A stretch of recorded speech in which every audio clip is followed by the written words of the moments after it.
ಡಿಕೆಶಿಗೆ CM ಆಗೋಕೆ ಅವಕಾಶ ಮಾಡಿಕೊಡಬೇಕು ಅಂತ ರಂಭಾಪುರಿ ಮಠದ ಶ್ರೀಗಳು ಡಿಕೆಶಿ ಪರ ಬ್ಯಾಟ್ ಬೀಸಿದ್ರು. ರಂಭಾಪುರಿ ಶ್ರೀಗಳ ಹೇಳಿಕೆಗೆ ಸಚಿವ ಸತೀಶ್ ಜಾರಕಿಹೊಳಿ ತಿರುಗೇಟನ್ನು ಕೊಟ್ಟಿದ್ದಾರೆ. ಸಿಎಂ ಆಗಬೇಕು ಅಂದ ಶ್ರೀಗಳಿಗೇನು ಸಂಬಂಧ? ಸಿಎಂ ಮಾಡೋದು ಪಾರ್ಟಿಗೆ ಬಿಟ್ಟಂತಹ ವಿಚಾರ. ಸಿದ್ದರಾಮಯ್ಯ ಮುಂದುವರಿಬೇಕು ಅಂತ ಹತ್ತಾರು ಜನರು ಹೇಳ್ತಾರೆ. ಸಮಾಜ ಕಟ್ಟೋದಷ್ಟೇ ಶ್ರೀಗಳ ಕೆಲಸ. ಈ ರೀತಿಯಾದ ಹೇಳಿಕೆಗಳನ್ನು ಸ್ವಾಮೀಜಿಗಳು ಕೊಡಬಾರದು ಅಂತ ಹೇಳಿದ್ದಾರೆ.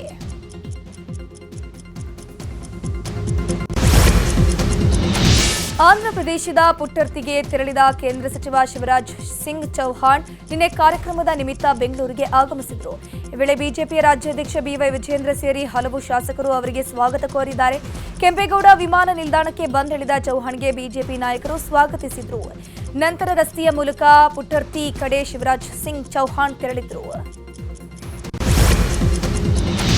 ಹಾಸನ ಪುರಸಭೆಯಲ್ಲಿ ಅಧಿಕಾರಿಗಳ ಸಭೆ ಕರೆದಿದ್ದ ಸಂಸದರಿಗೆ ಅವಮಾನ ಆರೋಪ ಸಂಬಂಧ ಜೆಡಿಎಸ್ ಹಾಗೂ ಕಾಂಗ್ರೆಸ್ ನಾಮನಿರ್ದೇಶಿತ ಸದಸ್ಯರ ನಡುವೆ ಗಲಾಟೆ ನಡೆದಿದೆ. ನಿನ್ನೆ ಸದಸ್ಯರು ಹಾಗೂ ಅಧಿಕಾರಿಗಳ ಜೊತೆ ಸಭೆ ನಡೆಸೋಕೆ ಸಂಸದ ಶ್ರೇಯಸ್ ಪಟೇಲ್ ಮುಂದಾಗಿದ್ರು. ಆದರೆ ಸಭೆಗೆ ಬಂದಾಗ ಪುರಸಭೆ ಮೀಟಿಂಗ್ ಹಾಲ್ಗೆ ಬೀಗ ಹಾಕಲಾಗಿದೆ. ಸಿಟ್ಟಿಗೆದ್ದ ಕಾಂಗ್ರೆಸ್ನ ಸದಸ್ಯರು ಬೀಗವನ್ನು ಹೊಡೆಯಕ್ಕೆ ಮುಂದಾಗಿದ್ರು. ಬಳಿಕ ಪುರಸಭೆ ಆಡಳಿತಾಧಿಕಾರಿ ಕೀಯನ್ನು ಕೊಟ್ಟರು. ನಮ್ಮ ಸಂಸದರಿಗೆ ಅವಮಾನ ಮಾಡೋಕೆ ಹೀಗೆ ಮಾಡ್ತಿದ್ದೀರಾ ಅಂತ ಆಕ್ರೋಶವನ್ನು ವ್ಯಕ್ತಪಡಿಸಿದ ಕೈ ಸದಸ್ಯರು ರಾಂಗ್ ಆದ್ರು. ಇಂದು ಕೋಲಾರ ಜಿಲ್ಲೆಗೆ ಜೆಡಿಎಸ್ನ ಯುವ ಘಟಕದ ರಾಜ್ಯಾಧ್ಯಕ್ಷ ನಿಖಿಲ್ ಕುಮಾರಸ್ವಾಮಿ ಭೇಟಿ ನೀಡುತ್ತಾರೆ. ಜನರೊಂದಿಗೆ ಜನತಾದಳ ಕಾರ್ಯಕ್ರಮ ಹಿನ್ನೆಲೆಯಲ್ಲಿ ಜಿಲ್ಲೆಯ ಬಂಗಾರಪೇಟೆ ಪಟ್ಟಣದ ಆರ್ಆರ್ ಕನ್ವೆನ್ಷನ್ ಹಾಲ್ನಲ್ಲಿ ಬೆಳಗ್ಗೆ 11 ಗಂಟೆಗೆ ಪಕ್ಷದ ಕಾರ್ಯಕರ್ತರ ಸಭೆ ಹಾಗೂ ಸದಸ್ಯತ್ವ ನೋಂದಣಿ ಅಭಿಯಾನಕ್ಕೆ ನಿಖಿಲ್ ಚಾಲನೆ ನೀಡಲಿದ್ದಾರೆ. ಬಂಗಾರಪೇಟೆಯಲ್ಲಿ ನಿಖಿಲ್ರನ್ನ ಬರಮಾಡಿಕೊಳ್ಳೋಕೆ ಸಾವಿರಾರು ಸಂಖ್ಯೆಯಲ್ಲಿ ಯುವಕರು ಬೈಕ್ ರ್ಯಾಲಿಯನ್ನು ಹಮ್ಮಿಕೊಂಡಿದ್ದಾರೆ. ಬೆಂಗಳೂರಿನಲ್ಲಿ 2008ರ ಸರಣಿ ಬಾಂಬ್ ಬ್ಲಾಸ್ಟ್ಗೆ ಸಂಬಂಧಪಟ್ಟಂತೆ ಉಗ್ರ ನಾಜೀರ್ಗೆ ನೆರವಾಗಿದ್ದ ಮೂವರನ್ನ ಎನ್ಐಎ ಬಂಧಿಸಿದೆ. ಪರಪನಗ್ರಹಾರ ಜೈಲಿನ ಮನೋವೈದ್ಯ ನಾಗರಾಜ್, ಜೈಲಿನಲ್ಲಿ ಎಎಸ್ಐ ಆಗಿದ್ದಂತಹ ಚಾನ್ ಪಾಷಾ ಹಾಗೂ ಮತ್ತೊಬ್ಬ ಉಗ್ರ ಜುನೈದ್ ತಾಯಿ ಅನೀಸ್ ಫಾತಿಮಾರನ್ನ ಅರೆಸ್ಟ್ ಮಾಡಿದ್ದಾರೆ. ಬಂಧಿತ ಮೂವರನ್ನ 6 ದಿನ ಎನ್ಐಎ ವಶಕ್ಕೆ ಒಪ್ಪಿಸಲಾಗಿದೆ. ಇನ್ನು ಆರೋಪಿಗಳ ಫೋನ್, ಬ್ಯಾಂಕ್ ವಹಿವಾಟಿನ ಕುರಿತು ಪರಿಶೀಲನೆ ಮಾಡಲಾಗ್ತಾ ಇದೆ.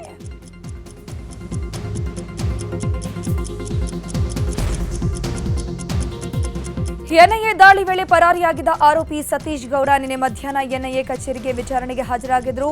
ಕೋಲಾರ ತಾಲೂಕಿನ ಭಟ್ರಹಳ್ಳಿ ನಿವಾಸಿಯಾಗಿರುವಂತಹ ಸತೀಶ್ ಗೌಡ ಮೇಲೆ ಉಗ್ರರ ನಂಟು ಹೊಂದಿದ್ದ ಇಬ್ಬರಿಗೆ ಸಿಮ್ ನೀಡಿರೋ ಆರೋಪ ಕೇಳಿ ಬರ್ತಾ ಇದೆ. ನಿನ್ನೆ ಎನ್ಐಎ ದಾಳಿ ವೇಳೆ ಸತೀಶ್ ಗೌಡ ಪರಾರಿಯಾಗಿದ್ದ. ನೋಟಿಸ್ ಹಿನ್ನೆಲೆ ಇಂದು ವಕೀಲರ ಜೊತೆಗೆ ವಿಚಾರಣೆಗೆ ಹಾಜರಾಗಿದ್ದಾರೆ. ನನ್ನ ಅಳಿಯ ಯಾವುದೇ ತಪ್ಪು ಮಾಡಿಲ್ಲ ಅಂತ ಸತೀಶ್ ಗೌಡ ಅತ್ತೆ ಶೋಭಾ ಹೇಳಿದ್ದಾರೆ. ಸತೀಶ್ ಉಗ್ರರೊಂದಿಗೆ ನಂಟು ಹೊಂದಿಲ್ಲ.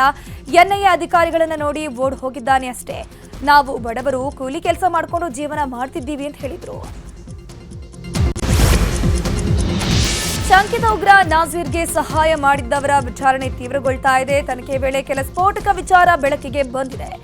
ಮನೋವೈದ್ಯ ನಾಗರಾಜು 2021ರಿಂದ 23ರವರೆಗೆ ಸಾಕಷ್ಟು ಮೊಬೈಲ್ಗಳನ್ನ ಜೈಲ್ಗೆ ಸಪ್ಲೈ ಮಾಡಿದ್ದಾನಂತೆ. ನಾಗರಾಜ್ ಕಳ್ಳಾಟಕ್ಕೆ ಜೈಲಿನ ಕೆಲವು ಸಿಬ್ಬಂದಿ ಸಾಥ್ ಕೊಟ್ಟಿದ್ದಾರೆ ಎನ್ನಲಾಗಿದೆ. ಇನ್ನು ನಾಗರಾಜು ಹಾಗೂ ಆತನ ಸಹಾಯಕಿ ಪವಿತ್ರಾಗೆ ಸೇರಿದ ಬ್ಯಾಂಕ್ ಖಾತೆಗಳ ಪರಿಶೀಲನೆ ಮಾಡಲಾಗ್ತಾ ಇದೆ. ಇನ್ನು ಕಳೆದ 1 ವರ್ಷದಿಂದ ಜುನೈದ್ ತಾಯಿ ಫಾತಿಮಾ ಹಾಗೂ ನಾಜೀರ್ ಮಧ್ಯೆ ಸಂಪರ್ಕ ಕೊಂಡಿಯಾಗಿ ನಾಗರಾಜ್ ಕೆಲಸ ಮಾಡ್ತಿದ್ರು ಎನ್ನಲಾಗ್ತಿದೆ. ವಿಚಾರಣೆ ವೇಳೆ ಆರೋಪಿಗಳು ಬಾಯಿ ಬಿಡುವ ಕೆಲವು ವ್ಯಕ್ತಿಗಳಿಗೂ ಎನ್ಐಎ ಡ್ರಿಲ್ ಮಾಡಲಿದೆ ಎನ್ನಲಾಗ್ತಿದೆ.